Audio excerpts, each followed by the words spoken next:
نحمده ونصلي ونسلم على رسوله الكريم وعلى آله وأصحابه وأهل بيته وذريته أجمعين. أما بعد فأعوذ بالله من الشيطان الرجيم. بسم الله الرحمن الرحيم.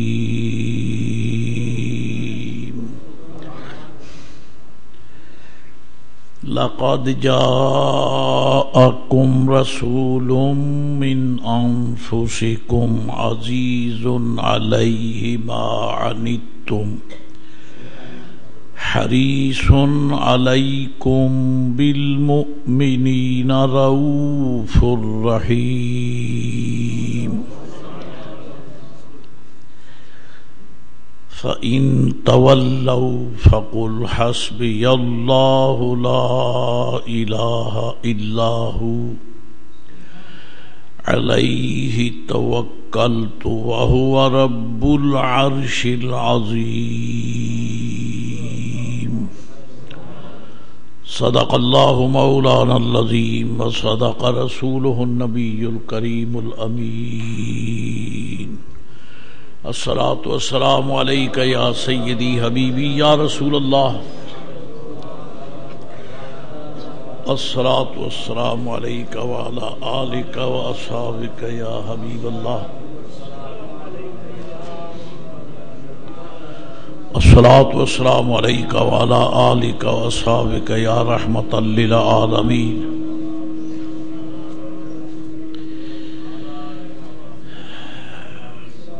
ذکر پاک کی وسعتیں اور رفعتیں یہ یوں سمجھیے کہ حضور نبی رحمت علیہ الصلاۃ والسلام کے شاہجرہ عظمت رسالت کی شاخیں ہیں جن کا مرکز، جن کی بنیاد، جن کی جڑیں وہ نبی رحمت علیہ الصلاۃ والسلام کی پاک ذات ہے، جنہیں رب تعالیٰ نے پوری کائنات نبوت و رسالت میں نہایت اہتمام عزت و کرامت کے ساتھ دنیا میں جلوہ گر فرمایا. اس میں تو شک کی کوئی گنجائش نہیں ہے کہ رب تعالیٰ نے ہمارے آقا و مولا صلی اللہ علیہ وآلہ وسلم کو اس دنیا میں تشریف آوری سے پہلے بھی رفیع و جلیل فرمایا. اسی لیے عالم ارواح سے لے کر عالم موجودات تک ہر دور میں آپ کے ذکر کی وسعتوں کو رب تعالیٰ نے کائنات کے سامنے پیش فرمایا. یوں سمجھ لیں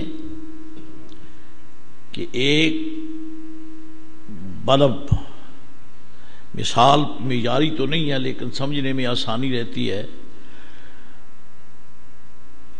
حضرات حاضرین محفل سب پنڈال میں موجود ہیں اور ان کے سروں پر ایک بہت بڑا بلب لگایا گیا ہے جو کہ روشن ہے، چمکتا ہے. تو ظاہر ہے کہ اس کے چمکنے سے سارا پنڈال چمکتا ہے.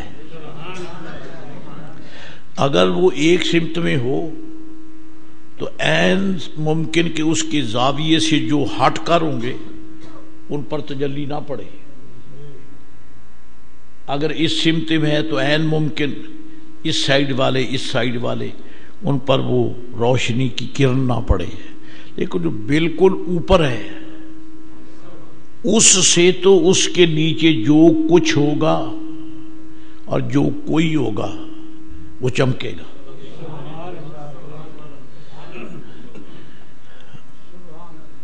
زمینوں سے اونچے آسمان ہیں، آسمان کا سورج جب چمکتا ہے تو اس کے زاویے میں جو بھی آتا ہے وہ چمک اٹھتا ہے۔ اسی طرح چاند جب چمکتا ہے تو اس کی کرنوں اور اس کی روشنی کے سامنے جو شے بھی آتی ہے وہ چمکتی ہے، کیونکہ وہ بہت اونچے ہیں، اونچے لگے ہیں، سائیڈ پر نہیں ہیں، اونچے ہیں۔ تو اس سے میں تو سمجھتا ہوں ہمیں مسئلہ سمجھ آ جانا چاہیے کہ کائنات اسی لیے چمک رہی ہے کہ حضور سب سے اونچے ہیں۔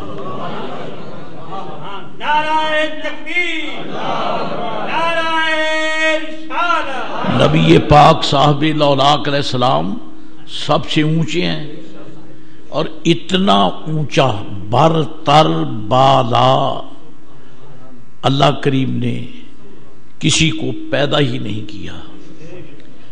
اللہ پیدا ہونے سے پاک ہے، لہذا وہ اس کی ذات پر تو اطلاق ہوتا ہی نہیں، وہ پیدا فرمانے والا ہے، پیدا ہونے والا نہیں ہے، وہ اس سے بالا تر ہے۔ باقی جو کچھ پیدا ہوا کیا حضور اس سے اونچے، نبی پاک علیہ السلام اس سے بالا تر ہیں، سب سے اولا و اعلی ہمارا نبی، سب سے بالا و والا ہمارا نبی، سب سے بالا و والا ہمارا نبی، خلق سے اولیاء، اولیاء سے رسول، اور رسولوں سے اعلیٰ ہمارا نبی۔ جبرائیل امی رہ گئے راہ میں، عرش اعلیٰ پہ پہنچا ہمارا نبی صلوات اللہ تعالی وسلام علیہ۔ نبی کریم علیہ الصلوۃ والسلام بہت اونچے ہیں، اونچوں سے اونچے ہیں، یا یوں کہو کہ آپ کے اونچا ہونے سے اونچا ہونے کی سمت کو معرفت نصیب ہوئی، نہ پتہ چلتا کہ اونچی سمت کون سی ہے، نہ پتہ چلتا کہ سمت رفیع کون سی ہے۔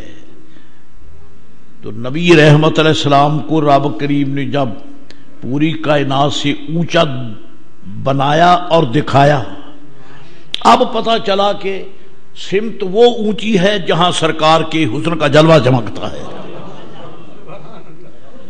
سمت وہ اونچی ہے، اسی کو رفیع کہتے ہیں، اسی کو ارفع کہتے ہیں، اسی کو مرفوع کہتے ہیں۔ یرفع اللہ الذین آمنوا منکم، اللہ تعالیٰ فرماتا ہے تم میں سے جو رسول پاک علیہ الصلوۃ والسلام پر ایمان لائے، اللہ انہیں رفعتیں بخشے گا۔ کہاں زمین کہاں رفعت، زمین میں تو پستی ہے، زمین میں تو پستی ہے، لیکن اللہ فرماتا ہے زمین پہ رہنے والوں کو یرفع اللہ، اللہ رفعتیں بخشتا ہے، رفعتیں بخشتا ہے۔ یعنی رفعت جو ہے وہ خاک نشینوں کو ملتی ہے۔ میں بہت ادب سے عرض کرتا ہوں ملائکہ پہ کروڑوں سلام، لیکن رفعت کا قول ان کے لیے نہیں ہے، رہتے آسمانوں پر ہی ہیں، آسمان بہت اونچے ہیں، لیکن اللہ کریم نے فرشتوں کے لیے یہ نہیں فرمایا کہ میں فرشتوں کو اونچا کرتا ہوں، نہیں، اونچا کرنے کا قول حضور کے غلاموں کے لیے ہے۔ یرفع اللہ الذین آمنوا منکم، اللہ اونچا فرماتا ہے ان لوگوں کو تم میں سے جو رسول پاک علیہ السلام پر ایمان لائے. تو میں عرض کرتا ہوں اس کو ذرا ایک اور آیت کریمہ بھی ملا لیں. اللہ تعالیٰ فرماتا ہے جل شانہ وعم نوالہ ورفعنا لک ذکرک، یا رسول اللہ ہم نے آپ کی خاطر آپ کا ذکر اونچا کیا. رفعت اور میرے آقا کی شان رسالت دونوں ایک ہی چیز ہیں. جہاں حضور کی شان ہے وہاں رفعت ہے، اور جہاں رفعت ہے وہاں مصطفیٰ کی شان ہے. نبی پاک علیہ السلام کے بغیر کسی کو رفعت ملتی نہیں. لے دے کے ایک مسئلہ اور بھی ہو جائے. فرشتوں پہ اللہ تعالیٰ نے بڑی انعامات فرمائے ہیں، اونچے ہیں. فرشتے معصوم ہیں، فرشتے معصوم ہیں، گناہگار نہیں ہیں، بلکہ گناہ کا ارادہ بھی نہیں کر سکتے، ایسے پاک ہیں. اللہ اکبر. تو اب فرشتے جو ہیں وہ بہت ہی پاک ہیں، گناہوں سے محفوظ نہیں، معصوم ہیں. اور جبریل ان کے سردار ہیں. جبریل امین علیہ السلام فرشتوں کے سردار ہیں. اور رہتے کہاں ہیں؟ سدرہ پر. سدرہ کہاں ہے؟ عرش کے نیچے، آسمانوں سے اوپر. آسمان کہاں ہے؟ زمینوں سے اوپر. زمینیں نیچے، آسمان اوپر. آسمان نیچے، سدرہ اوپر. سدرہ نیچے، جبریل کے قدم اس کے اوپر. اتنا اونچا جبریل امین ہے، اس قدر جبریل امین اونچا ہے. لیکن ہم حدیث شریف جب پڑھتے ہیں تو ہمیں یہ بھی ملتا ہے، ہمیں یہ مسئلہ بھی ملتا ہے. حدیث شریف میں آیا کہ سید عالم نبی محترم علیہ السلام جب وادی بدر میں اترے، صحابہ کرام آپ کی معیت میں ہیں، جب کفر کے ساتھ ایمان والوں کی پہلی ٹکر ہوئی، اور وہ کفار جو یہ کہتے تھے کہ ہم بڑے طاقتور ہیں، ہم بڑے عزت والے ہیں، ہم بڑے نامور ہیں، نبی پاک علیہ السلام کے نہتے غلاموں نے ٹھوکر مار کر ان کو یوں اڑا دیا جس طرح بچے گیند کو اڑا دیتے ہیں. نہ ان کی تلواریں کام آئیں، نہ ان کی دولت کام آئی، نہ ان کی دنیاوی سرداریاں کام آئیں. ہاں جی، نبی پاک علیہ السلام کے غلاموں نے ان کو یوں تہس نہس کیا کہ بڑے بڑے بے ایمانوں کا نام و نشان مٹ گیا. یہ ایک حقیقت ہے. جبریل امین دیکھے گئے میدان بدر میں. جبریل امین علیہ السلام دیکھے گئے. کیسے دیکھے گئے؟ اللہ اکبر. حضور سرور کائنات، مفخر موجودات، سید عالم، نور مجسم، شفیع معظم علیہ الصلوۃ والسلام اپنے غلاموں سمیت جلوہ گر ہیں. جبریل امین کو دیکھا کہ گھوڑے کی لگام پکڑے ہوئے اپنے گھوڑے کی، اور جبریل امین کے لبوں پر بدر شریف کی خاک پڑی ہوئی ہے. اس کی توجیہ میں چاہتا ہوں کوئی اگر کسی میں ہمت ہے تو بیان کرے. جبریل تو انوار سے بھی اوپر رہتا ہے. آسمان پہلا دوجا ساتواں سارے نور ہی تو ہے نا، تو سارے ملائکہ بھی نور ہیں. یہ ان کا سردار ہے. اور اذ یغشی السدرۃ ما یغشی، اللہ کریم فرماتا ہے یاد کرو جب کہ سدرہ کو ڈھانپ لیا. سدرہ کو ڈھانپ لیا کس نے؟ فرمایا ما یغشی، جس نے ڈھانپ لیا. بڑا معتبر ہے پوچھنے والا، زمین پہ رہتے ہوئے پوچھتا ہے کس نے ڈھانپ لیا؟ فرمایا ما یغشی، جس نے. خود نہیں بیان فرماتا. اس میں دراصل اشارہ یہ نظر آتا ہے، فرمایا میں تو بیان نہیں کرتا، محبوب پاک جب واپس تشریف لائیں گے ان سے پوچھ لینا، وہ بتائیں گے کیا ڈھانپ رہا تھا.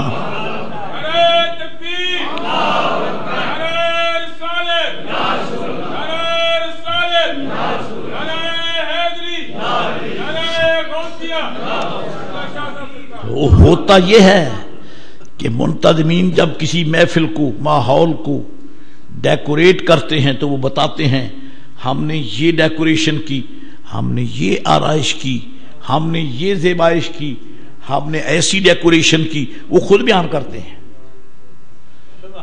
جی۔ تو رب تعالیٰ جل مجد العظیم اللہ تعالیٰ کو شعور بیدار عطا فرمائے۔ تو مجھے تو یہ سمجھ آتی ہے، کیا سمجھ آتی ہے؟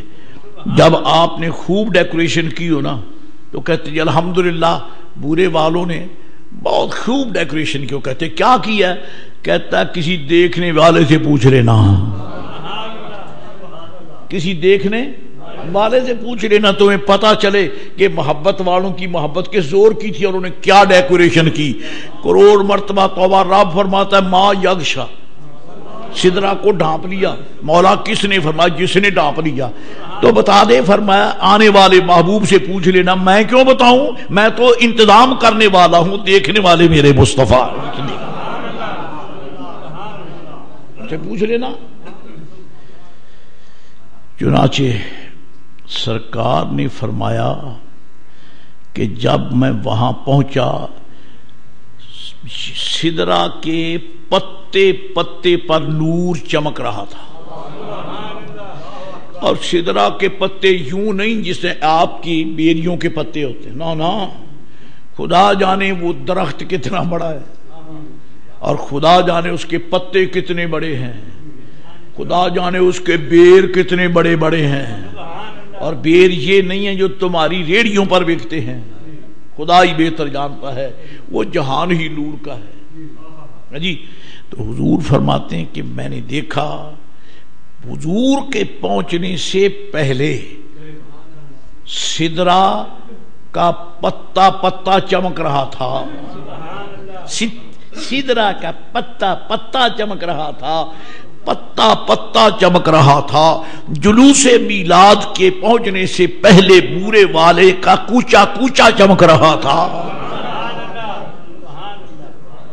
جی۔ جلوس میلاد پاک پہنچنے سے پہلے جی مسلم ایمان والوں کے گھروں کے دروازہ چمک رہا تھا، گلی گلی چمک رہی تھی، اور یارو ان کے بازاروں کے اوپر ڈیکوریشن کی چھتیں پڑی گئی تھی پہنچنے سے۔ ایسا نہیں ہوتا کہ ذرا جلوس روک لو تاکہ ہم ڈیکوریٹ کریں، نہیں، پہلے مہمان بعد میں، ڈیکوریشن پہلے۔ میرے آقا بعد میں آئے، سدرہ رب نے پہلے سجایا، سدرہ بھی نور کا لیکن رب نے پہلے سجایا۔ کیسے؟ حضور کے آنے سے پہلے سدرہ کے پتے پتے پر فرشتے کھڑے ہیں، فرشتے کھڑے ہیں جو کہ نور ہیں، نور چمک رہا ہے، اور فقیر کی انڈرسٹینڈنگ ہے وہ کھڑے ہیں حضور کی آمد پر، ان کی چمک دمک نے ماحول کو خوب ڈیکوریٹ کیا، لیکن جب میرے آقا نے قدم رکھے ان کے ارمان دب گئے محبوب کا، ان سب پہ غالب آ گیا ہے، سب پہ غالب آیا میرے علیہ السلام۔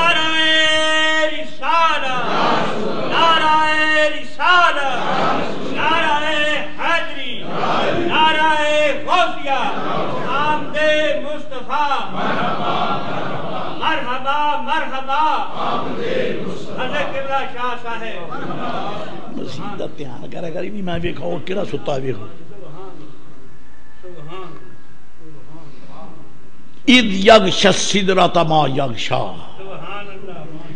جب کہ سدرہ کو ڈھانپ لیا جس نے ڈھانپا۔ وہ کیا تھے؟ فرشتے، فرشتے، فرشتوں کا نور تھا جو چمک رہا تھا۔ میرے آقا علیہ السلام کی سواری آئی۔ ایک اور حدیث شریف سن لیں، جب معراج کی شب حضور نبی کریم علیہ السلام آسمان اولا پہ پہنچے تو آپ نے ایک بہت عظیم ستون دیکھا، سیمنٹ کا نہیں بنا ہوا تھا، وہ بھی نور کا ہی تھا۔ کوئی مٹی جو ہے نیچے نیچے یا اوپر مٹی نہیں ہے، اوپر مٹی نہیں ہے، یہ یہی ہے، جہاں آدم علیہ السلام کے بیٹے رہتے ہیں وہاں رب نے خاک بچھا دی کہ حضرت آدم علیہ السلام کے بیٹے رہیں گے. آدم پاک کے جسد اقدس اطہر کو رب نے گرچہ خاک سے بنایا لیکن وہ خاک نہ تھی، خاک شریف تھی. خاک شریف تھی کیونکہ جبریل لانے والے، جبریل گئے مڑ آئے. عرض کی مولا جب میں گیا میں نے زمین سے مٹی اٹھانا چاہیے تو زمین تو رونے لگ گئی، میرا تو جسم گیا، میرا تو جسم میں شگاف پڑ جائے گا. مجھے اس پہ رحم آ گیا، میں واپس آ گیا. فرمایا میکائیل تو جا. وہ آ گئے، انہوں نے جب اس کو مٹھی اٹھانا چاہیے تو زمین کو جو تھی وہ بھی رو اٹھی، اس نے چیخنا شروع کر دیا، وہ بھی چھوڑ کے. اسرافیل آ گئے، وہ بھی. اسرائیل علیہ السلام کی ڈیوٹی ہو گئی، جاؤ تم لاؤ.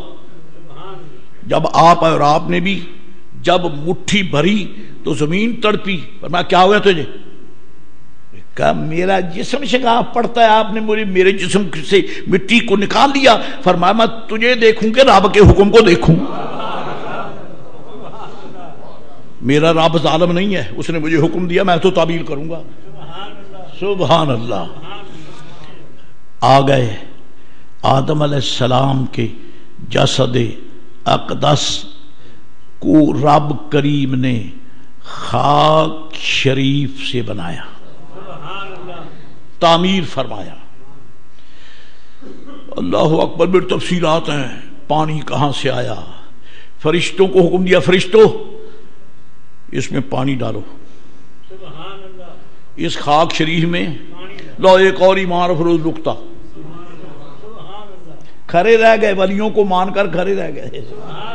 ایسے ایسے نکات ہیں کہ انسان کی سوچیں پہنچ رہی نہیں، وہاں نہیں پہنچ سکتی.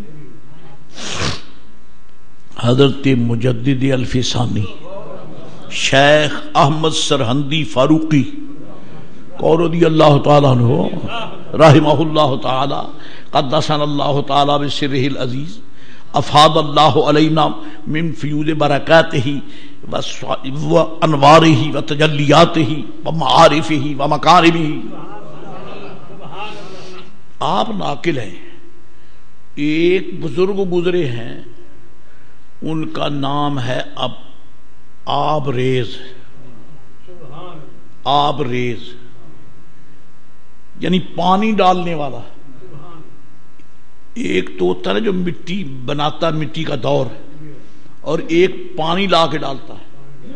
جی جو پانی ڈالتا ہے اسے کہتے ہیں آبریز. بابا جی سے کسی نے پوچھا جناب مسموک ہے آپ کا نام؟ فرمایا آبریز، پانی ڈالنے والا. کمال ہے. حضرت جی آپ نے کہاں پانی ڈالا؟ آپ نے پانی کہاں ڈالا؟ فرمایا تم عجیب آدمی ہو، تمہیں پتہ نہیں ہے؟ جی کیا پتہ ہے؟ فرمایا آدم علیہ السلام کا جب جسم شریف بنایا جا رہا تھا تو اس خاک میں پانی ڈالا کسی نے کہ نہیں ڈالا؟ جی ڈالا. فرمایا میں نے ہی تو ڈالا. نو میں نہیں ڈالا تھا. بابا جی کا جسم شریف بن رہا ہے اور اولاد پانی ڈال رہی. کر حل اس کو کس طرح حل کرے گا؟ ناقص عقل کا ناقص انسان علماء کے عظمت کو اپنی گندی عقل کی چھوٹی سی ترازو پہ تولتا ہے، تیرے پر خچے اڑ جائیں گے. یہ عظمت کا پہاڑ عرش تولا نہیں جا سکتا. حضرت جی آپ کو آبریز کیوں کہتے ہیں؟ فرمایا میں نے پانی ڈالا آدم علیہ السلام کے جسم پاک کی تعمیر کے لیے استعمال ہونے والی خاک شریف کو جب گارا بنایا گیا من صلصال من حمأ مسنون، پانی میں نے ڈالا. یہ سوال پیش ہو گیا حضرت مجدد پاک کے سامنے، اور مجدد سے بڑا محتاط کوئی نہیں ہوتا. مجدد بہت بڑے محتاط ہوتے ہیں، جو بات ان کی تحقیق میں نہیں آتی وہ اس پر عمل نہیں کرتے. یہاں الحمدللہ فقیر حقیر کے سامنے بیٹھنے والے دوستوں میں میری خوش قسمتی ہے مختلف سلاسل طریقت سے وابستہ حضرات ہیں، نقش بندی بھی ہیں۔ نقش بندی حضرات ان سے پوچھ لیں، جب ہم تشہد پڑھتے نا، اشہد ان لا الہ الا اللہ وحدہ لا شریک لہ اشہد ان محمد عبدہ ورسولہ، تو یہ انگلی نہیں اٹھاتے۔ نقش بندی انگلی نہیں اٹھاتے، چشتیہ اٹھاتے، قادری بھی اٹھاتے ہیں، لیکن نقش بندیہ نہیں اٹھاتے۔ وہ بھی ہمارے آفتاب، یہ بھی ہمارے آفتاب، دونوں ہی بار حق ہے۔ اٹھانے والے بھی سچے، نہ اٹھانے والے بھی سچے ہیں۔ ان کا بھی پیر مرشد، ان کا بھی پیر مرشد۔ مجدد الفسانی رحمۃ اللہ علیہ، آپ سے کسی نے پوچھ لیا حضرت اشہد ان لا الہ الا اللہ وحدہ لا شریک لہ واشہد ان محمد عبدہ ورسولہ، رفع سبابہ کریں یا نہ کریں؟ آپ نے اس کا جواب دیا ہے۔ میں پہلے یہ بیان کر دوں کہ یہ حضرت کا نقش بندی حوالے سے آپ کا مسلک ہے اور برحق ہے، برحق ہے، لیکن اس مسلک کے مقابلہ میں دوسرے اکابر کا بھی مسلک ہے۔ جو جس پر عمل کرتا ہے اس کا یعنی وابستہ طریقت ہو کر سچا ہے، غلط کوئی نہیں، غلط کہنے والا خود غلط ہے۔ یہ دل میں رہے، اس کو دل کی گہرائی میں اتارنا ہے۔ حضرت شیخ مجدد الفسانی رحمۃ اللہ علیہ نے اس پر کلام فرمایا کہ احادیث شریفہ میں تشہد کے وقت انگلی اٹھانے کا ثبوت بھی ملتا ہے اور بعض میں اس کے خلاف بھی ہے، لیکن فرماتے ہیں اصل مسئلہ جہاں تک میں نے غور کیا ہے کہ انگلی اٹھانا تو ثابت ہے، انگلی اٹھانا ثابت ہے، لیکن اس کی کیفیت مجہول ہے کہ وہ انگلی اٹھائیں تو کیسے اٹھائیں۔ یہ حدیث پاک سے مجھے وضاحت نہیں مل سکی، حضرت فرماتے ہیں۔ لہذا فرماتے ہیں کہ اگر انگلی اٹھائیں اور اس کی کیفیت پتہ نہیں کہ کیسے اٹھائیں گے، اگر حضور کی سنت کے خلاف اٹھا لی تو نماز کے اندر حضور کی سنت کے خلاف کام کریں گے تو وہ تو نماز ہی غلط ہو جائے گی۔ لہذا تحقیق کرتے کرتے مجدد پاک یہاں تک لکھ گئے کہ میرے نزدیک انگلی اٹھانا حرام ہے اور برحق ہے۔ آپ نے سچ فرمایا، کیونکہ فرماتے ہیں کیفیت مجہول ہے، اٹھاؤں کیسے یہ مجھے ثابت نہیں ہو سکا۔ اور پھر دوسرے مسالک کے اکابر، دوسرے مسالک کے اکابر الحمدللہ رب العالمین، بڑے بڑے علماء، ادھر فرید الدین گنج شکر بھی ہیں، ادھر سرکار خواجہ خواجگان غریب نواز اجمیری بھی ہیں جی، ادھر حضرت سرکار قطب الدین بختیار کاکی بھی ہیں، نظام الدین اولیاء بھی ہیں، حضرت بڑے بڑے بڑے اکابر اسلام ہیں، وہ فرماتے ہیں انگلی اٹھانا چاہیے کیونکہ ان کے نزدیک کیفیت ثابت ہے۔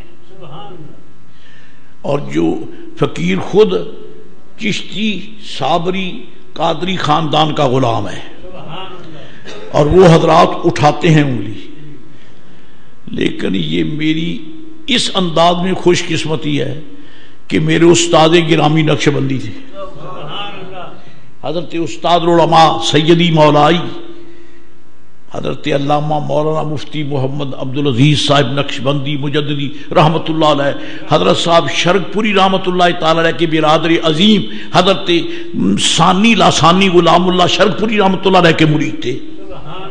استاد جی نہیں اٹھاتے تھے، حضرت صاحب نہیں اٹھاتے تھے، لہذا ان کی وجہ سے مجھے بھی انگلی اٹھانے کی عادت نہیں ہے، لیکن بات وہی پھر آگی ذرا تھوڑا سا مسئلہ حساس سا ہو گیا ہے جی۔ مسئلہ یہی ہے کہ اٹھانے والوں کو حاشا وکلا غلط نہیں کہا جائے گا، کیونکہ یہاں اس طرح بھی مسلک ہے، اس طرح بھی بڑی بڑی تحقیقات ہیں۔ سید العلماء امام المحدثین عمدۃ المفسرین سیدی مولائی محسنی مربی حضرت حضور علامہ ابو البرکات سید احمد قادری رضوی مشہدی فضل رحمانی رحمت اللہ علیہ میرے دادا یعنی استاد بھی ہیں اور شیخ اجازت بھی ہیں، اور آپ نے میرے استاد گرامی کو بھی سند دی ہے اور ان کے قدموں کا صدقہ مجھ فقیر کو بھی دی ہے. اس لیے انڈائریکٹلی بھی اور ڈائریکٹلی بھی الحمدللہ رب العالمین یہ فقیر ان کے قدموں کا غلام ہے. جی پھر سید صاحب رحمت اللہ علیہ کی تحقیق فقیر کو یاد ہے، آپ فرماتے تھے، لکھا آپ نے کہ جو انگلی اٹھاتے ہیں ان کو پوری صحیح کیفیت سے اٹھانا چاہیے تاکہ نماز میں غیر متعلق فعل کا سرور نہ ہو جائے. نماز ہے، دربار الہی ہے. جب انسان نماز میں بیٹھا ہے، نماز میں کھڑا ہے، تو وہ گرچہ کھڑا مسجد میں غلہ منڈی میں یا گرچہ کھڑا اپنے گھر میں ہے، لیکن وہ اپنے گھر میں فزیکلی تو ضرور کھڑا ہے، حقیقت میں وہ دربار خدا بندی میں کھڑا ہے. آپ جب اپنے گھر میں بیٹھے ہیں، بیٹا آپ کے آگے سے گزر سکتا ہے یا نہیں؟ گزر سکتا ہے. کھڑے ہیں آپ، بیٹھے ہیں، بیٹا گزر سکتا ہے، بچیاں گزر سکتی ہیں. آپ اپنے بچوں کے، اپنی بیٹی، اپنے اہل خانہ، اپنے بچوں کے سامنے سے.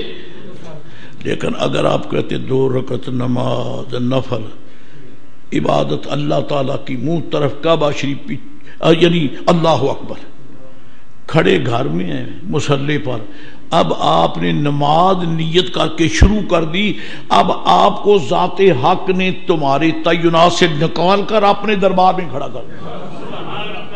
اب یہاں آپ کے گھر کا قانون نہیں چلے گا، خبردار. فرمایا اب یہ تیرا بیٹا ہے، لیکن اب یہ میرا بندہ ہے، اب میرا بندہ ہے، اس کے آگے سے تو نہیں گزر سکتا.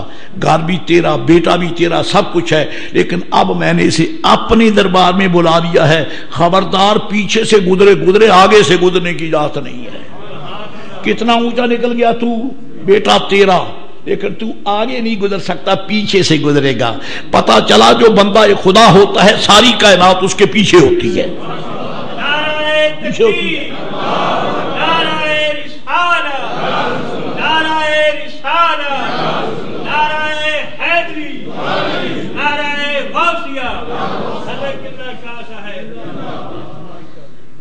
جی تو حضور سید صاحب رحمت اللہ علیہ نے فرمایا کہ جب انگلی اٹھائی جائے، اور حرمین شریفین میں ہم نے بڑے رنگ ڈھنگ دیکھے.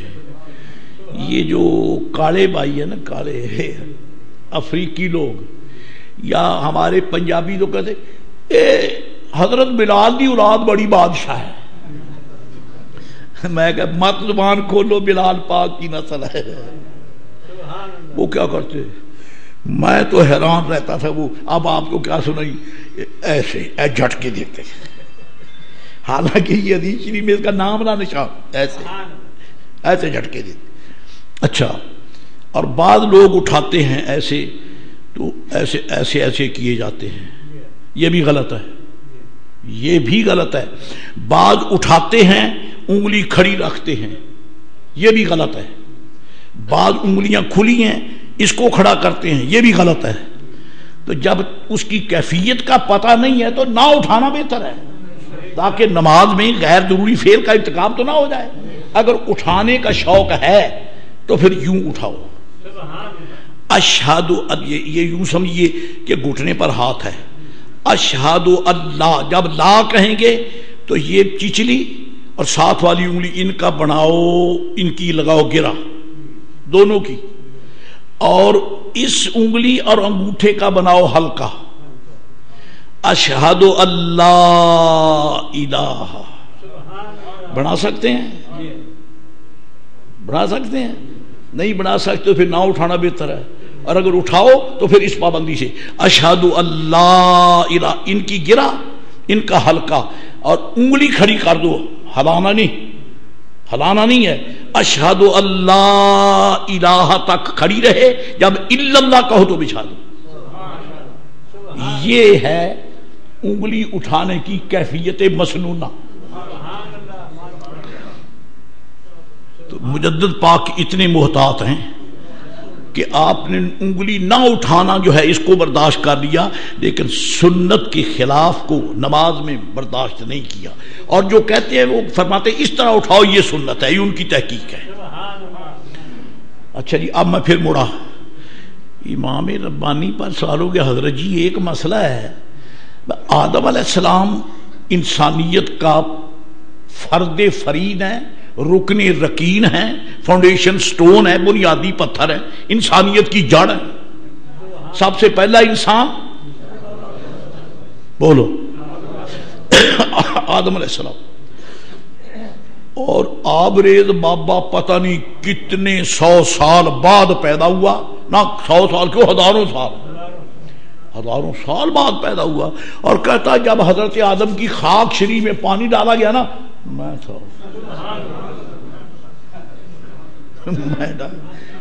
نہ پوچھو محبوب کی امت میں کتنے بڑے بڑے شہباز ہیں، نہ پوچھو کتنے بڑے بڑے شہباز ہیں، رب نے انہیں کیا کیا عزتیں، برکتیں، رفعتیں، منزلتیں عطا فرمائی، اور فقیر نے اس سے پہلے بھی شاید آپ سے کہا ہو، امام شارانی، ہاں شیخ عامر ابن عبید مالکی صاحب عمدۃ التحقیق، اس میں آپ نقل کرتے ہیں، اور فقیر حکیر نے اس کا جو ترجمہ کیا ہے اگر پڑھیں گے تو انشاءاللہ ملے گا آپ کو۔ آپ فرماتے ہیں حضرت شیخ محمد الباقری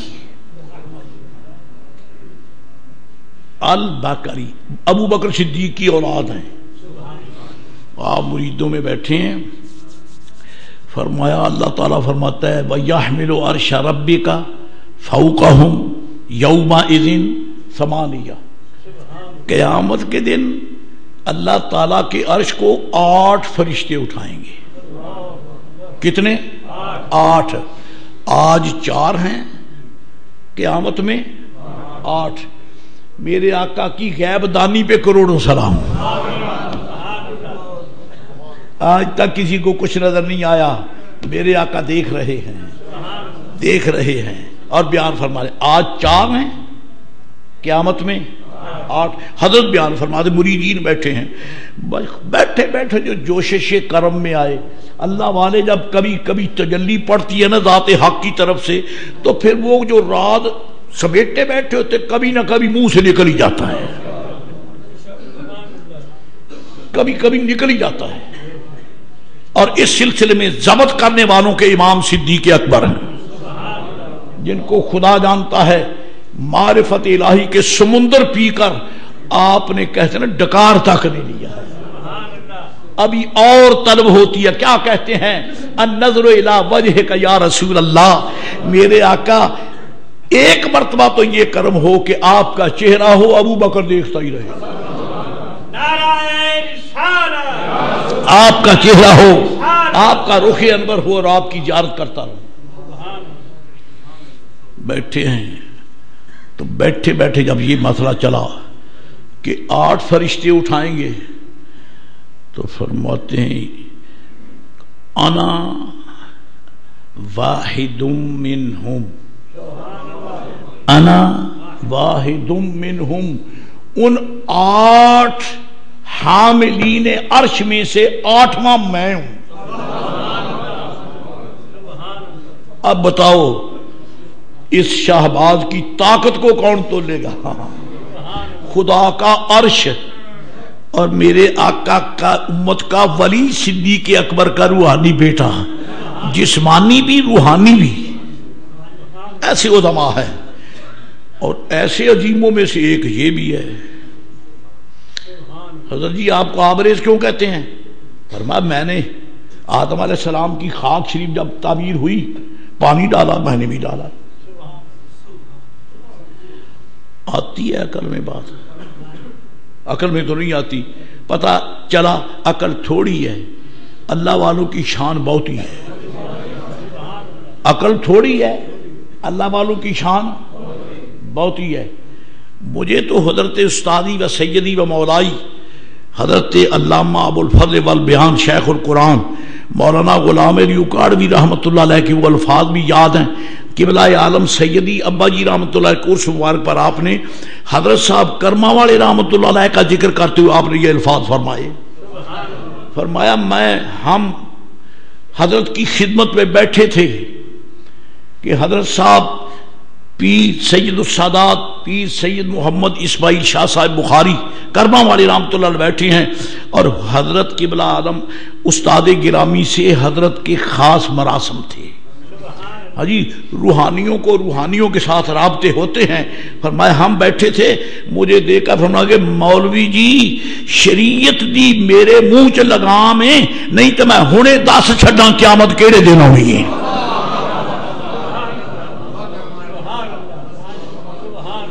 شریعت پاک دی میرے منہ چ زبان لگام ہے، میں بول نہیں سکتا، نہیں تو ہنے دس دے ابھی قیامت کیڑے دیہڑے ہونی ہے۔ یہ وہ لوگ ہیں جو معرفت کے سمندر پی کر بھی ڈکار نہیں دیتے ہیں۔ انہی میں سے ایک آبریز بابا بھی ہے۔ بات تو بڑی وزنی ہے، بڑی وزنی بات ہے، سبحان اللہ۔ اور میں علی وجہ البصیرت کہتا ہوں، استاد گرامی سیدی مولائی محسنی مربی حضرت مولانا مفتی محمد عبدالعزیز صاحب نقشبندی مجددی رحمۃ اللہ علیہ ایک شخص کے ساتھ گفتگو فرما رہے تھے مسئلہ علم غیب پر، اور بیان کرتے کرتے وہ اعتراض کرتا ہے، حضرت جواب دیتے ہیں، ہم بیٹھے استفادہ کر رہے ہیں۔ ہاں جی، کرتے کرتے جب حضرت کی طبیعت میں جوش آیا، فرمایا او بات سن، زیادہ بات آگے نہیں کرو، خدا کی قسم ہے، اللہ کی قسم ہے، شریعت کی لگام عبدالعزیز کے منہ میں ہے، شریعت کی لگام عبدالعزیز کے منہ میں ہے، نہیں ہوتی تو میں محمد کو خدا کہہ دیتا، نہیں ہوتی تو میں کہہ دیتا، نہیں کہہ سکتا،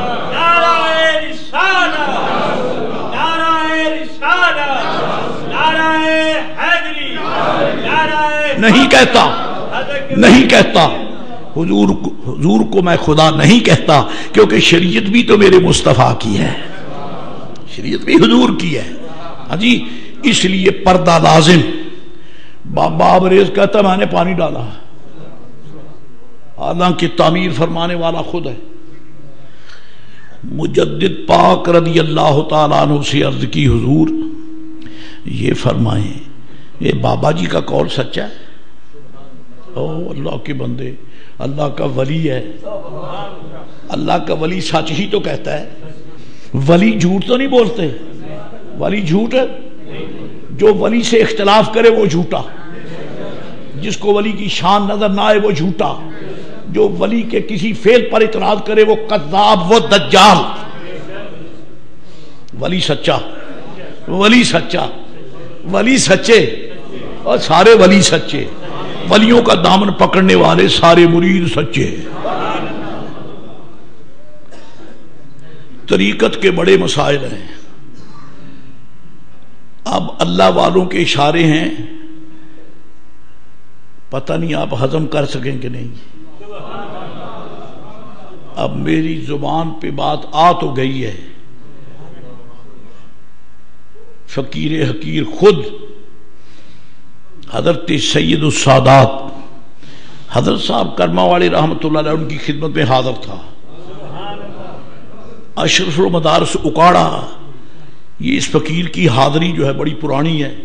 سیدی مولائی استاد گرامی مجھ فقیر پہ بڑا کرم فرماتے تھے، ہر سالانہ جلسہ میں مجھے حکم ہوتا تھا وہاں جانے کا، بعد آتا تھا نہیں آتا تھا، بلایا ضرور جاتا تھا۔ اس وقت حضرت حیات ظاہری میں تھے، بابا جی کرما والے رحمۃ اللہ علیہ۔ صبح دل میں بات آئی کہ چلیے حضرت کی زیارت کریں، دوستوں کو ساتھ لے کر چلے گئے، میں بھی حاضر ہوا۔ بھائی ذوق خراب نہ کرو، میرے کو بند کرو جی، زیارت کی۔ اور آپ یہ بڑی مسجد شریف جو ہے نا، اس کا سینہ تو ماشاءاللہ پختہ ہے، جب کچا ہوتا تھا، اور یہ گھاس پھوس جو ہوتے نا جس کو دب کہتے ہیں، دب، جہاں بچھائی ہوتی تھی، اور ایک کیکر کا درخت تھا، اس کے نیچے حضرت کا بستر مبارک ہوتا تھا. آپ وہاں لیٹے ہوئے آرام فرما ہیں، ہم بھی حاضر ہوئے نصب اسی کی. میرے ساتھیوں نے چغلی کر دی، یہ ہے وہ ہے سید فلاں ہے. حضرت بڑی شفقت سے اٹھے، محبت سے ملے اور مجھے اپنے پاس بٹھا لیا. بیٹھے بیٹھے خود ہی آپ کا انداز ایسا تھا. اللہ والوں کا ذکر کرنا بھی عبادت ہے، یہ کسے کہانیاں نہیں ہیں، یہ وہ راہ ہے جو سیدھی مدینہ عالیہ کو جاتی ہے. اللہ والوں کی سیدھی مدینہ عالیہ کو جاتی ہے. میں فقیر بھی بیٹھے، علماء بھی بیٹھے، دوست احباب بھی بیٹھے. آپ مسائل بیان خود کرتے تھے لیکن انداز سوالیہ ہوتا تھا. ہیں مولوی صاحب اے بھلا مسئلہ ادھا ہی ہے، مولوی جی اے مسئلہ ادھا ہی ہے. مولوی جی نے ہوا نو بھی پتہ نہیں بھی مسئلہ کی ہے، لیکن پردے کے ساتھ، اللہ والے پردے کے ساتھ بات کرتے ہیں. ہاں جی، مجھے فرمانے لگے پیر جی ایک مسئلہ ہے.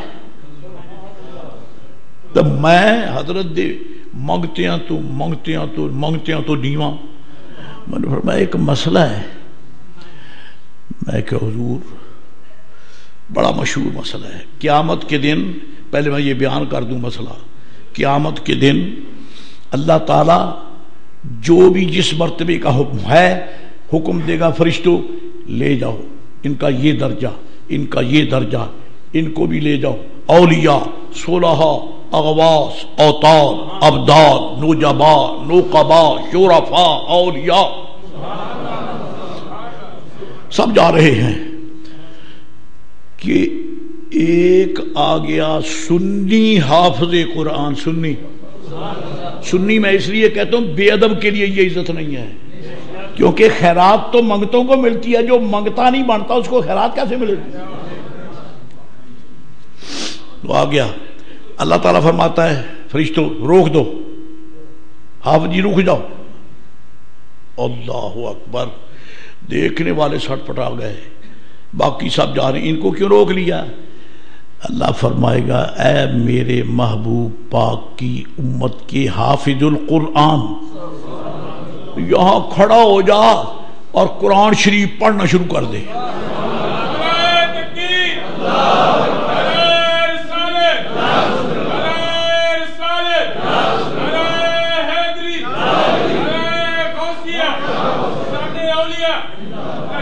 اللہ کے بندو، تورات، انجیل، زبور، صحائف سب ختم، لپیٹ لیے گئے. قرآن شریف یہاں بھی ہے، برزخ میں بھی ہے، حشر میں بھی ہے، حشر میں بھی ہے. اللہ اکبر.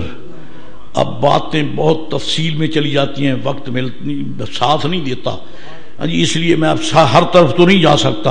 حضرات گرامی قدر، بعض اللہ والے ایسے بھی ہیں جن کے مزارات کے اندر سے قرآن شریف کی آوازیں آتی ہیں،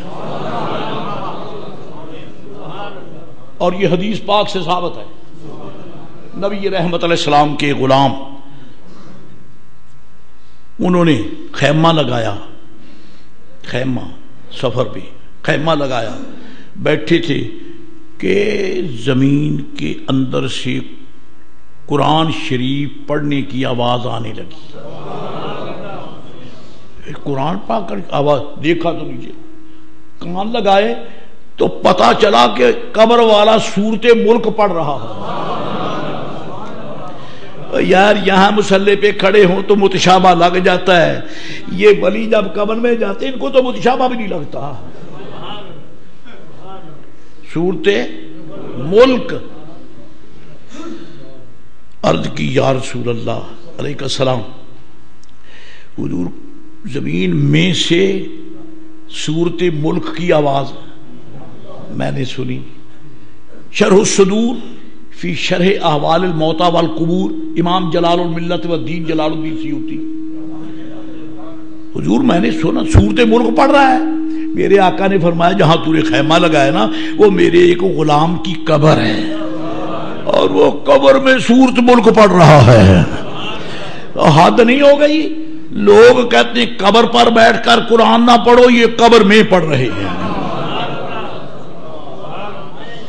یہ قبر میں پڑھ رہے ہیں۔ اتنے ایک پنجابی دا جملہ ٹھوکدا لگتا ہے، ہو جائے کبھی کبھی اردو سے منہ موڑ کر مجھے پنجابی کا سہارا لینا پڑتا ہے۔ سڑدیاں نو ساڑاں گے تے نیت کڑائی چاڑاں گے، یہ قبر کے پاس نہیں پڑھنے دیتے، اللہ والے قبر کے اندر پڑھتے ہیں۔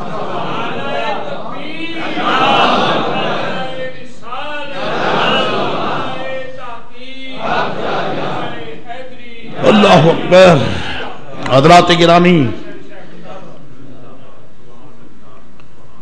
فرمانے لگے، حدیث شریف ہے، اللہ کا حکم حدیث شریف میں ہے کہ پڑھ، وہ پڑھنا شروع کر دے گا۔ فرمایا تیرا جنت میں مرتبہ وہ ہوگا جہاں تو قرآن شریف ختم کرے، 30 پارے کھڑے کھڑے پڑے گا۔ لفظ پھر میں نے بولنے پینے نے تھے، وہ تھے تا شمینہ شروع ہو گیا تھا، شمینہ شروع ہو گیا۔ اللہ اکبر۔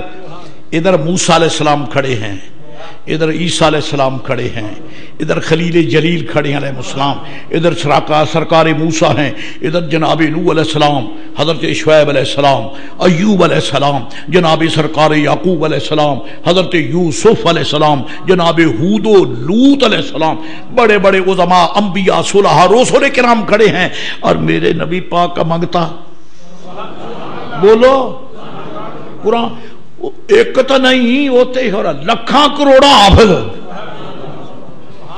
تو پتا چلا کہ پورے میدان قیامت میں مصطفیٰ پاک کے قرآن پاک کی دھوئیں نیچی ہوں گی۔ وہاں پتا چلے گا کہ قیامت میں رونق ہے ہی حضور کے غلاموں کی، کیونکہ قرآن شریف حضور کے غلام ہی تو پڑھیں گے نا، باقی کسی کو تورات انجیل زبور پڑھنے کا آرڈر ہی نہیں ہوگا۔ اللہ حکم ہی دے گا قرآن پاک کے حافظ کو، تو پھر مجھے ایک روکنے والا تو کوئی نہیں، میں تو سیدھی کہوں گا خدا چاہتا ہے کہ انبیاء کرام، رسول کرام علیہ السلام، پہلی امتوں کو جو سب کھڑے ہیں، ذرا سنا دے، سنو میرے مصطفیٰ کا قرآن شریف کتنا عظیم ہے، اور قرآن عظیم ہے تو پڑھنے والا کتنا عظیم ہے، اور جس رسول پاک نے قرآن عطا کیا ہے وہ مصطفیٰ کتنا عظیم ہے۔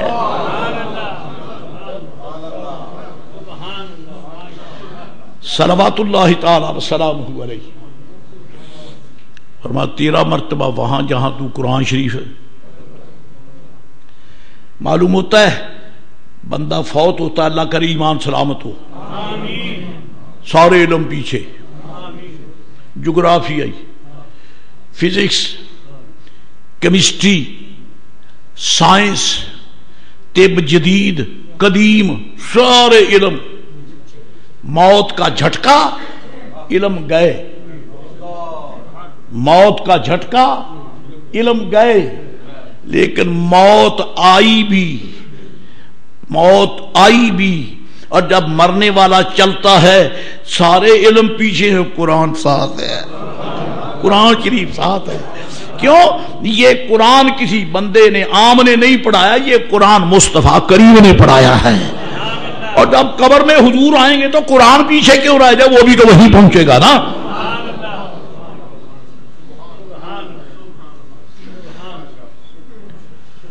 یہاں تک کی ہے حدیث شریف بیان کر کے حضرت صاحب کرما والے رحمت اللہ علیہ فرمان لگے، پیر جی پھر اگے پر آکیے۔ میں کہ جناب مینوں کی پتہ آگے کیے، حدیث پاک تیتھوں تک کیے بھئی اللہ فرمائے گا تیرا مرتبہ وہاں جہاں تو قرآن پاک ختم کرے۔ تے پیر جی اگے، میں کہ جی اگے مینوں تو کوئی پتہ نہیں۔ تے بزرگ فرماندے نے ولیاں دے سامنے آوندا بھی ہوئے تاں ہی لمے پے جاؤ، مینوں آوندا ہی نہیں۔ انہاں دے سامنے علم دا دعویٰ نہ کرے، ککھ پلے نہیں ہوں۔ فرمایا ولی دے سامنے پیالہ ویلا لے کے جائیں تو انہوں رحم آئے گا، تیرے ٹھوٹے چ کوئی خیر پا دے گا، تے جو تو بھریا لے کے جائیں گے تینوں کی لبنا۔ اور مسئلہ بھی آ گیا، جو رسول اللہ علیہ السلام کے دربار گوہر بار کو یہ سمجھتے ہیں کہ رسول کچھ نہیں دیتا، خدا کی قسم ہے انہیں کچھ نہیں ملتا، ملتا انہی کو ہے جو محبوب کے سامنے پیالہ خالی لے کر جاتے ہیں، انہی کو ملتا ہے۔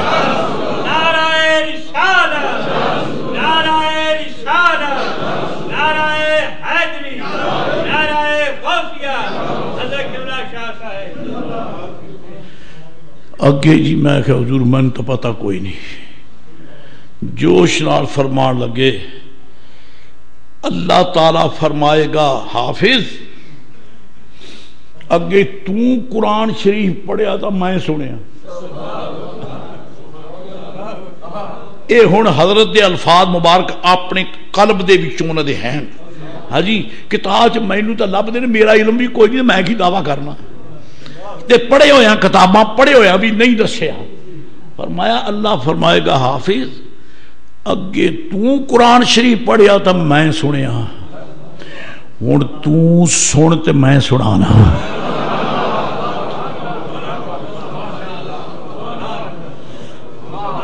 لے ایتھے واہ کوئی نہیں گل کرن دی، اللہ کیویں پڑھدا ہے تے کیویں سنادا ہے اے او جانے یا دا محبوب جانے یا پھر دسن والے سید بادشاہ جانے۔ ویسے رب کریم قرآن پاک دا اظہار فرماتا ہے، اللہ تعالیٰ نے قرآن کریم کا اظہار فرمایا ہے، بندوں کی زبان پہ بعد میں آیا ہے، رب نے پہلے ظاہر فرمایا ہے۔ مشکات شریف کی فضائل القرآن میں حدیث شریف موجود ہے، صرف پہلے جملے کا ترجمہ اور اجازت اس پہ تفصیل نہیں ہو سکتی، ٹائم نہیں ہے۔ ابو ہریرہ اس حدیث شریف کے راوی ہے، مشکات شریف کتاب و فضائل القرآن الکریم۔ حضور نے فرمایا کہ ان اللہ قرأ سورۃ طٰہٰ و یاسین علی الملائکۃ قبل ان یخلق السماوات والارض بألف عام، او کما قال صلی اللہ علیہ وآلہ وسلم۔ میرے آقا علیہ السلام نے فرمایا آسمان و زمین کی تخلیق سے ہزاروں برس پہلے اللہ کریم نے سب فرشتوں کو اکٹھے کر کے قرآن کی سورۃ طٰہٰ اور یاسین دونوں سنائی۔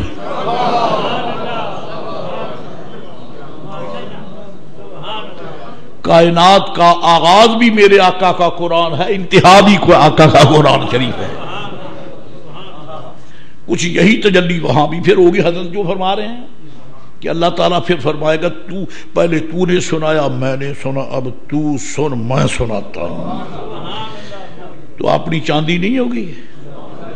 جب قرآن شریف پڑھا جاتا ہے میلاد پاک کے جلسوں میں ایمان سے کہنا ایمان تازہ ہوتا کہ نہیں ہوتا ہے؟ ہوتا ہے نا، ہوتا ہے نا۔ تو پھر مجھے بتاؤ جب میرا غوث پاک حافظ ہے، وہ غوث پاک حافظ ہیں، غریب نواز اجمیری حافظ ہیں، حضرت فرید پاک حافظ ہیں، قبلہ عالم مہاروی حافظ ہیں، جی خواجہ اجمیر حافظ ہیں، شہاب الدین سہروردی حافظ ہیں، عجیب بہاؤالدین نقشبند حافظ ہیں، صحابہ کرام حافظ ہیں۔ تو جب یہ علماء قرآن پڑھیں گے ہماری چاندی کیوں نہ ہوگی؟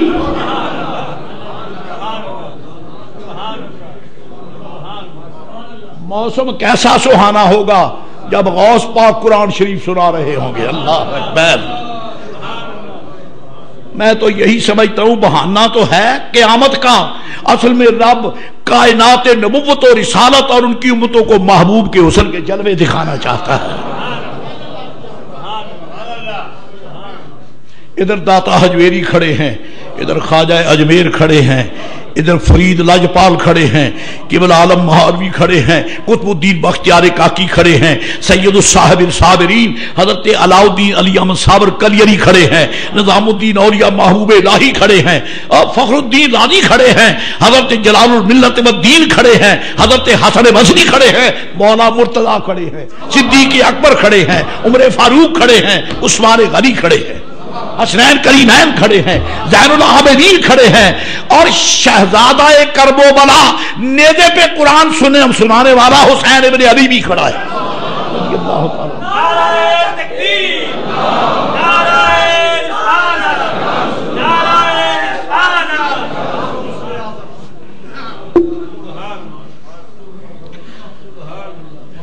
اور مولانا حسن رضا بریلوی نے بڑا خوب کام کیا ہے، فرماتے فقط اتنا سبب ہے، فقط اتنا سبب ہے انعقاد بزم محشر کا۔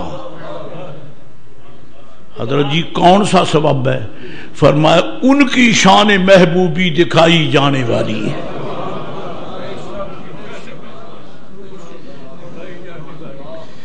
سبحان اللہ، اللہ والوں کی شان بڑی عظیم ہے، اور وہاں کتابوں سے اخذ کرنا اللہ والوں کا کام ہے۔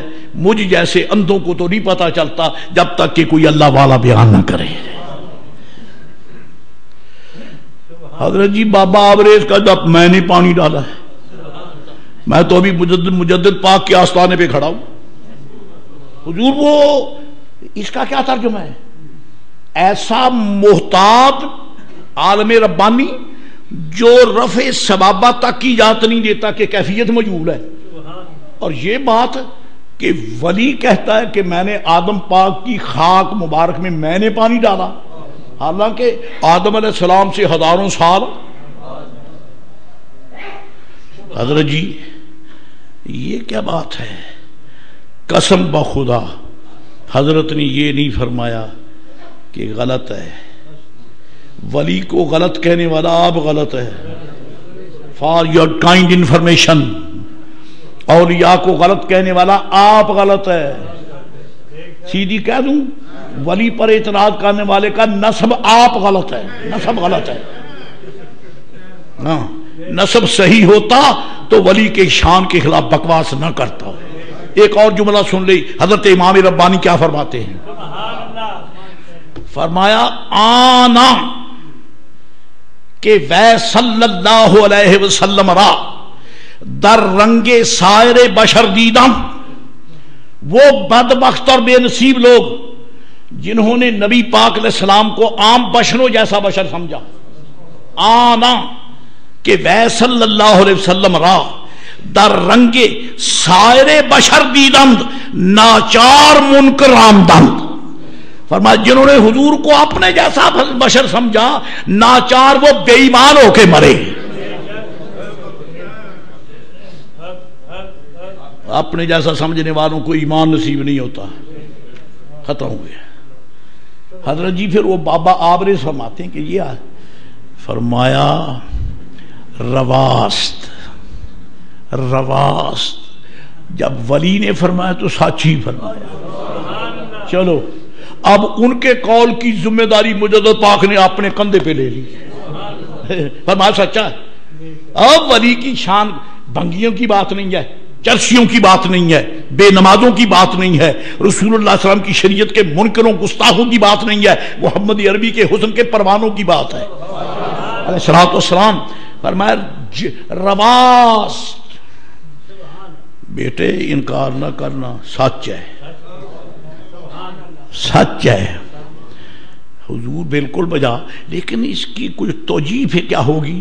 فرمایا توجیہ یہ ہے رواس کہ یہ جائز ہے کہ حق سبحانہ و تعالی چنانکہ در خدمات تینیہ آدم ملائکہ را دخل دادا، رواست کے روح شیخ را ہم دخل دادا باشند۔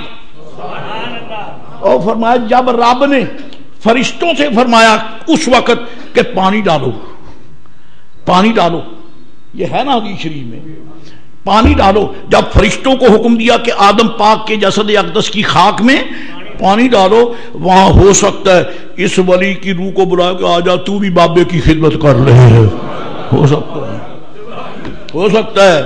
ہاں جی فرمایا یہ ہو سکتا ہے، جائز است کہ ارواح را قوت ارواح مجردہ را قوت اجسام بد حد و عضو فعل اجسام صادر نمائد۔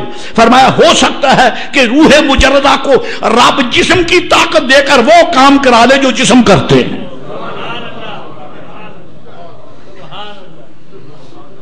فرمایا ٹھیک ہے، اعتراض نہ کرنا، کہنے والے نے سچ ہی تو کہا ہے، کہنے والوں نے سچ ہی تو کہا ہے۔ سبحان اللہ، اللہ سبحانہ و تعالی نے میرے آقا میرے مولا علیہ السلام کو رفعتیں بخشی. بات یہاں سے چلی تھی. یرفع اللہ الذین آمنوا، اللہ اونچی شانیں دیتا ہے ان کو جو رسول اللہ پر ایمان لائے، ان کو جو رسول پاک پر رفعت، میرے آقا کی شان رسالت. دا سملر ورڈز، یہ دو یعنی مترادف الحقائق ہیں. حضور کی رسالت اور رفعت دونوں ایک ہیں، دونوں ایک ہیں. رفعت دیکھنا ہو تو میرے آقا کی رسالت، اور رسالت کی عظمت اور تبانیوں کو دیکھنا ہو تو پہلے قرآن پڑھو. رب فرماتا رفعنا لک ذکرک، محبوب میں نے تو تیرا نام اونچا کر دیا ہے، تیری ذات کا تو کہنا ہی کیا ہے. میرا تو یہ ذات کا ہے.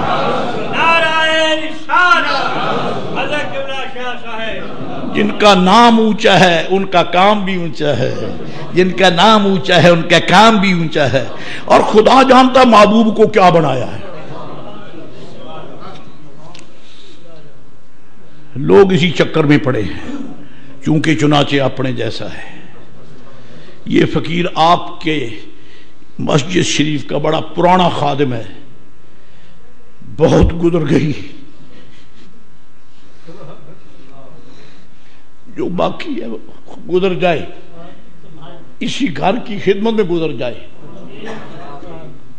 جو مجھ فقیر کے پاس آنے والے ہیں وہ میرا قد بیان کر سکتے ہیں کہ نہیں؟ قد جو جن کی زیارت یہ فقیر کرتا ہے، میں ان کا قد بیان کر سکتا ہوں؟ میں پوچھنا چاہتا ہوں ذرا، انصار ہوں یا مہاجرین جنہوں نے میرے آقا علیہ السلام کے قدموں میں ساری زندگیاں بسر کی، کسی ایک صحابی کی تو روایت بتا دو جو یہ کہے کہ حضور علیہ السلام کا قد شریف 4 فٹ 10 انچ کا تھا یا 5 فٹ 6 انچ کا تھا. کوئی ایک روایت. دنیا علم سے خیرات کا بھوکا بھکاری سوال کرتا ہے اگر کسی میں دم خم ہے تو مجھے بتاؤ رسول اللہ کا قد کتنا ہے. کوئی ایک محدث نہ ابو عیسیٰ ترمذی بیان کرتا ہے، نہ صاحب شمائل ترمذی بیان کرتا ہے، نہ حضرت قاضی اعجاز مالکی بیان کرتا ہے، نہ شیخ محقق بیان کرتا ہے، نہ جلال الدین سے بیان کرتا ہے، نہ سراج الدین ملکینی بیان کرتا ہے، نہ شیخ الاسلام زکریا بیان کرتے ہیں، نہ کوئی صحابی بیان کرتا ہے، نہ صدیق اکبر بیان کرتا ہے. کسی سے کہو تو صحیح کہ حضرت جی حضور کا قد کتنا ہے.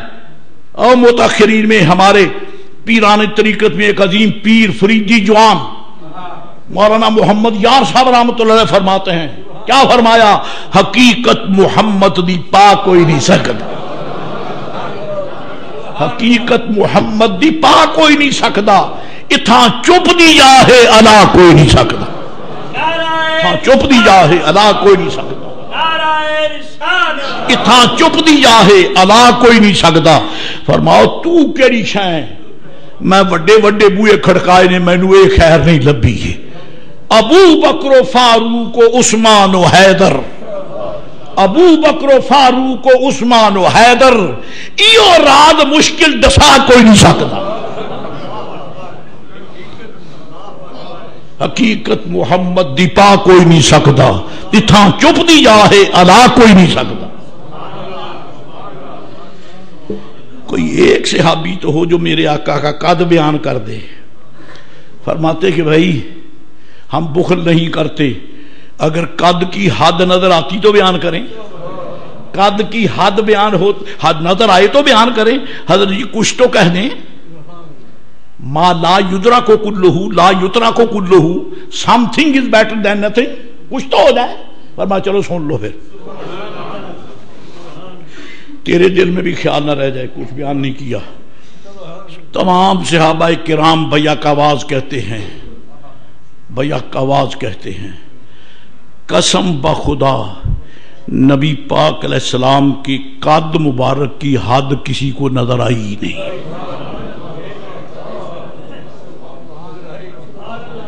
آپ کے قد مبارک کی حد کسی کو، سارے اونچوں سے اونچا سمجھیے جسے.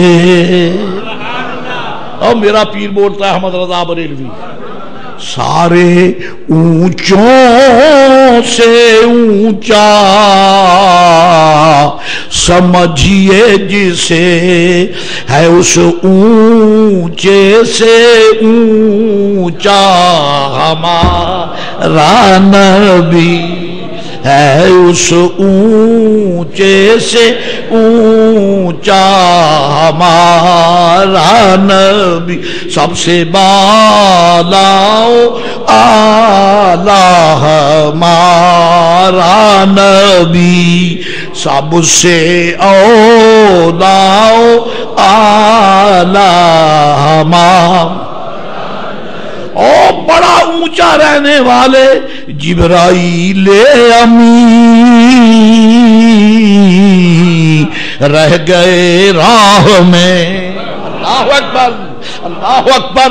اور خانہ خراب تو کہتا ہے نبی میرے جیسا پاگل کہیں کے، یہاں تو شہباز سدرہ بھی مصطفیٰ کے ساتھ نہیں چل سکتا.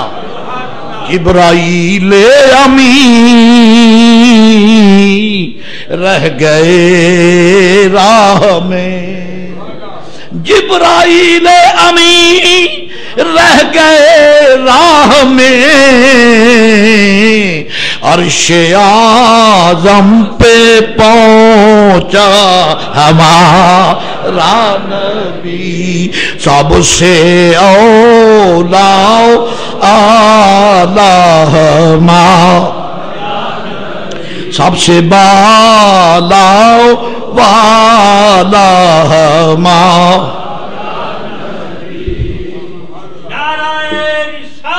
حضرات گرامی، میرے آقا و مولا علیہ الصلوۃ والسلام کو رب کریم نے رفعتیں بخشی، ان کی رفعتوں کا صدقہ اولیاء کو رب نے رفعتیں عطا فرمائی.